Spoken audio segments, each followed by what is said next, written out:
Welcome, welcome. Yeah, there we go. It is recording. All right, so this is my long form video about the deck that I built using my Lorwyn Eclipsed Play Booster box after opening all 30 packs. I decided to build it around High Perfect Morcant. Whenever High Perfect Morcant or another elf you control enters, each opponent blights one. Tap 3 elves. Tap 3 untapped elves. You control proliferate. Activate only as a sorcery. And so I did build this as an elf deck. And so there's something like 23 or 24 elves in the deck, including a few changelings, which I expect will trigger it as well. A few other things that I'm not sure if they will. I need to look it up. But I'm kind of hoping that they will. Since it doesn't say elf creatures, it just says elf. I'm thinking there's a few other cards in there that have the elf type that might trigger that as well. At least I'm hoping so. I need to double check the rules on that. But that is who I chose as my commander. And so these are some of the other cards I wanted to highlight in the deck. There's quite a few of them. But it's built around Morcant and triggering that blight ability, along with a few other little things. And so these are some of the more interesting cards I feel like that I did include in the deck that are going to trigger or do interesting things together. Gloom Ripper. When this creature enters, target creature you control gets +X+0 until the end of turn, and up to one target creature an opponent controls gets -0, -X until the end of turn, where X is the number of elves you control plus the number of elf cards in your graveyard. And then there's Selfless, Safe White, Flash, and they have Flash and Convoke. When this creature enters, choose a creature type. Other permanents you control of that type gain hexproof and indestructible until the end of turn. And so that, obviously, elf would be the focus on that.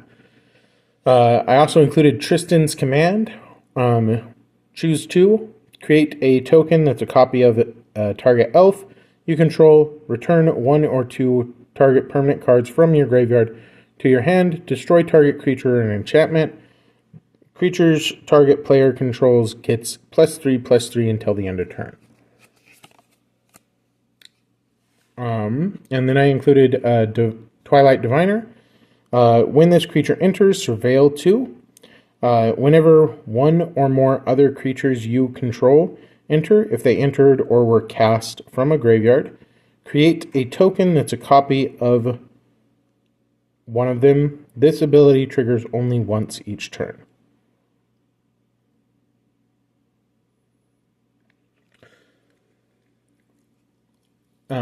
And so I'm not sure how great this card will be itself with that bottom ability. I primarily wanted it for the Surveil too, and the fact that it's a 3 and 3/3, 3 cost mana, and it's a 3/3, so it's a decent card in and of itself. I only think there's one, maybe 2 cards that will trigger that. I don't believe Tristan's Command would trigger it. And then one other thing I wanted to highlight, I'm pretty sure it's because of where I live.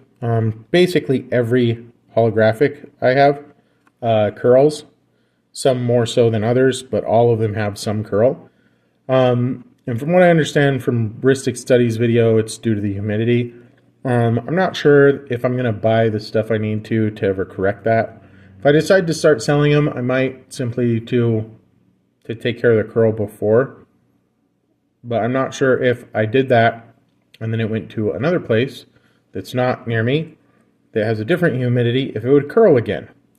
And so I don't know how effective it would be to reduce the curl, especially if I end up shipping the card somewhere. And then there is Fairy Macabre. Flying, discard this card, exile up to 2 target cards from graveyards. This art I really love. That's part of the reason I included this. Like Twilight Diviner, I think there are other decks that this could excel in more than this one. But it's a decent card, and I really like the art, and I do want this deck to showcase at least some of the really great art from the set. And so I decided to include the card, plus exiling a couple cards from graveyards. It could be really beneficial depending on what I'm playing against. And then there is Mutable Explorer. Changeling. This creature enters, create a tapped Mute Vault token. I keep having to look that up. I can't remember what exactly it does, but every time I've looked it up, I've been like, yay, that's really great. And so I'm excited to play this card and try and get that part memorized so that I know what kind of token it's creating, or put some tokens in it so that I have them. But I am excited about that card. And the art on it is just amazing. I love these full arts from this. So far, every single one I've seen, I've thought looks really good. And so I also included Spry and Mighty. Choose 2 creatures you control, you draw X, where X cards, draw X cards, and the chosen creatures get +X and gain trample until the end of turn, where X is the difference in power between the chosen creature's powers. And so that seems like that has a lot of potential to be really, really powerful. I'm not sure this is the best deck. The biggest gap, I think, is going to potentially be a 5, unless I do something that makes it more powerful and trigger this when there is a greater power discrepancy. But that seems like it has a lot of really great potential. So I decided that I should include this in that deck, or in this deck.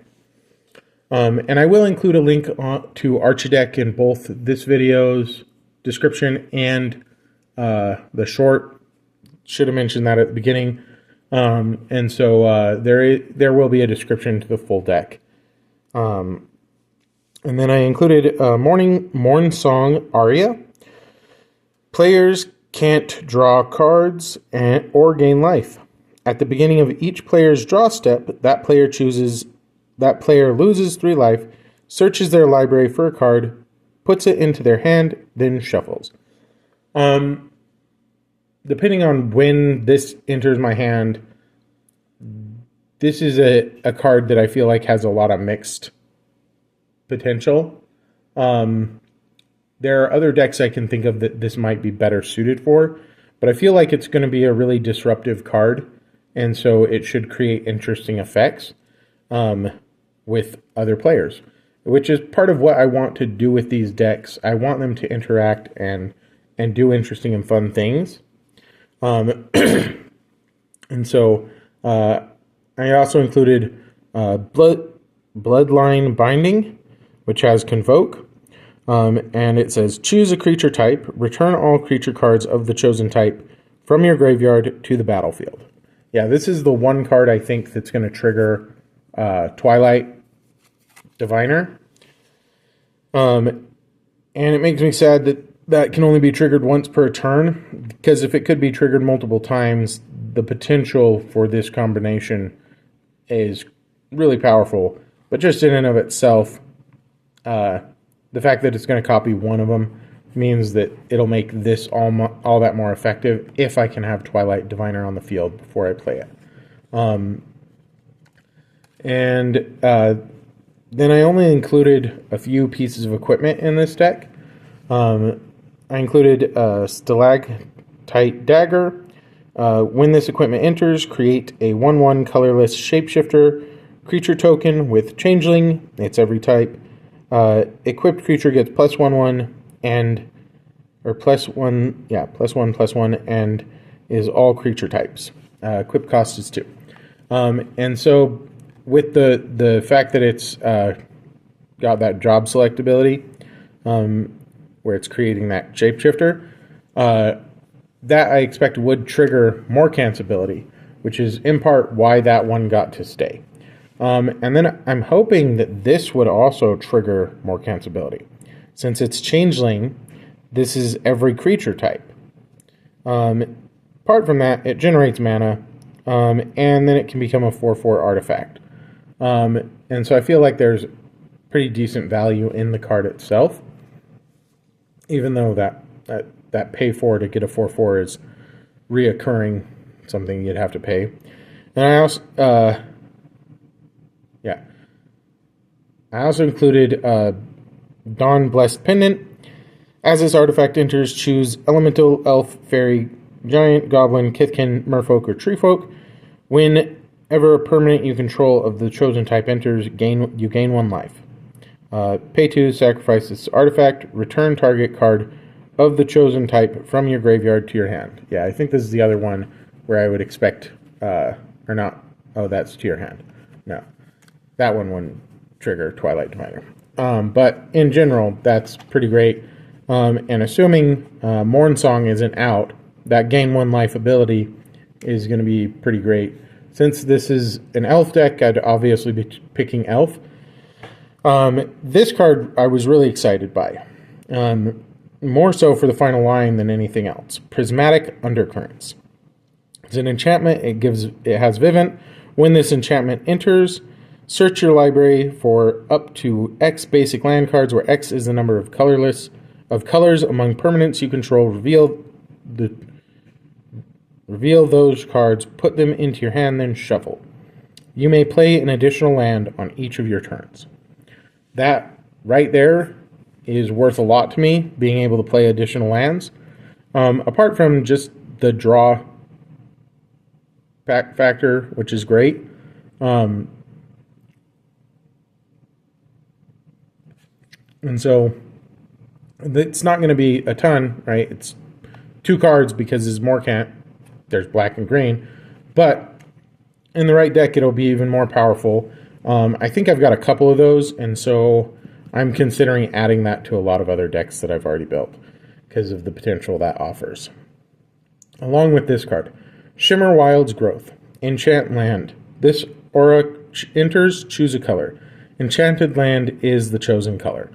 Whenever enchanted land is tapped for mana, its controller adds an additional 1 mana of the chosen color. So it's just creating additional mana, which is awesome. And it's just a 2 cost. And then, assuming someone doesn't destroy your land, you potentially have that the rest of the game. Virulent Emissary. They have Death Touch. Whenever another creature you control enters, you gain 1 life. And that's basically why that was included, is for that gain 1 life. Because there are a decent number of creatures in this deck.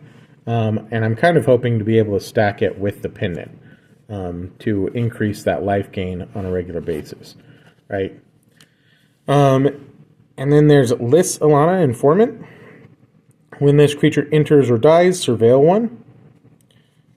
But mostly it's an elf.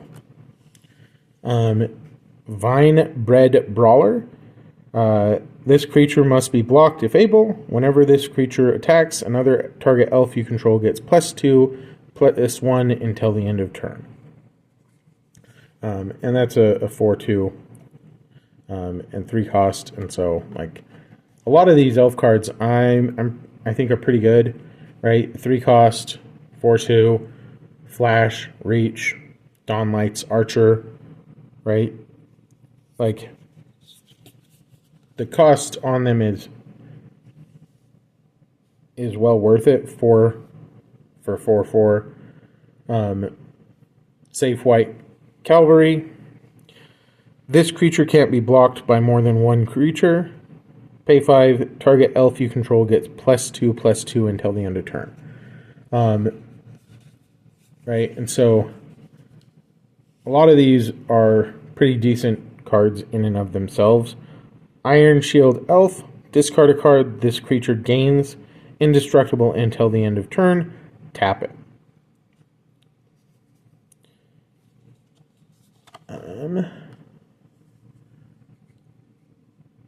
Creekwood Safe Right. This creature enters with 3 -1/-1 counters on it. At the beginning of your end step, if there is an elf card in your graveyard, and this creature has a -1/-1 counter on it, remove a -1/-1 counter from this creature. This one, because it's a 2 cost and it's a 2/2 to start with, I'm okay with it. But I do expect that that's going to clear the tokens relatively quickly, because there are going to probably be elves in my discard or graveyard with how many elves are in this deck. Scarblade Scout, Lifelink. When this creature enters, mill 2 cards. In part, this is to help ensure that cards like this can be effective, but mostly it's an elf, right? Morcat's ability is going to trigger off of all of these elf cards. Moon Glove Extractor, whenever this card attacks, you draw a card and lose 1 life. And this one, I would probably put in a lot of decks that it can, because that's pretty great in and of itself. Whenever this creature attacks, you draw a card and lose 1 life. That's an exchange I'm going to be willing to make most of the time. Because losing 1 life to draw a card doesn't seem that bad to me.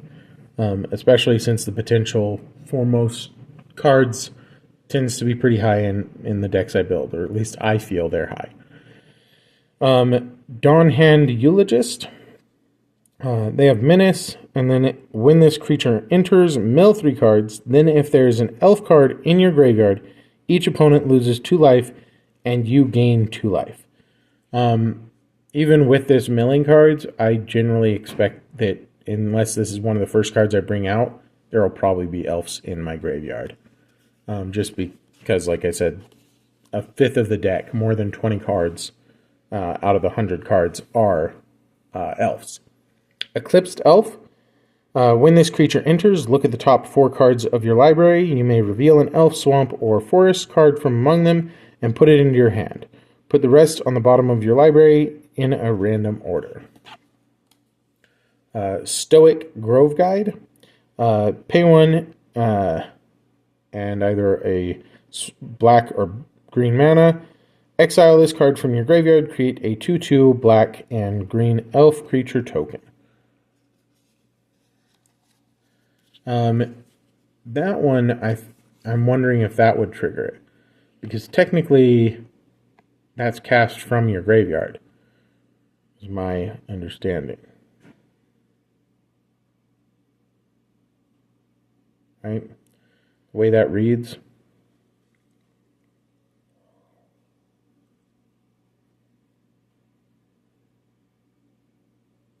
And that would be casting a 2/2 black.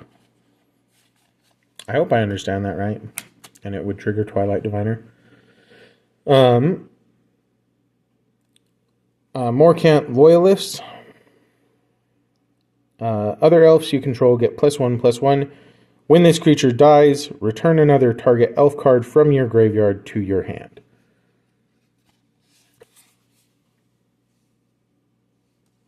And then Changeling Wayfinder. Changeling, this card is every creature type. When this creature enters, you may search your library for a basic land card, reveal it, put it into your hand, then shuffle. And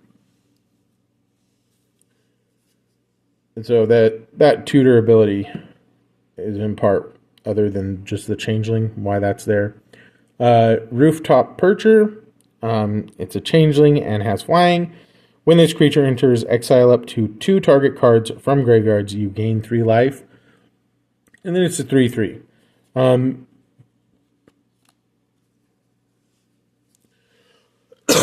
Not the best card for this deck, in my opinion. If I had more elves, I might have traded this out. And so at a later date, I might choose to trade that out for something different. Grave Shifter. Changeling, when this card enters, you may return target card from your graveyard to your hand.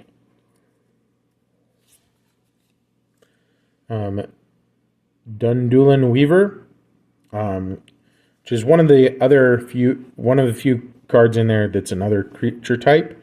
When this creature enters, if you control 3 or more creatures, return target permanent card from your graveyard to your hand. Dream Caesar, flying, when this creature enters, you may blight one. If you do, each opponent discards a card. And so there's another card in the deck that goes with. Let me see here. Yeah. So I'm hoping to use these together. If I'm triggering that blight ability, I'm hoping this card's on the field. Gnarlback Elm. This creature enters with 2 -1/-1 counters on it. Pay 2 and a black mana. Remove 2 counters from this creature. Target creature gets -2/-2 until the end of turn. And so since that one generates tokens and this is removing the blights, I'm hoping to use those together.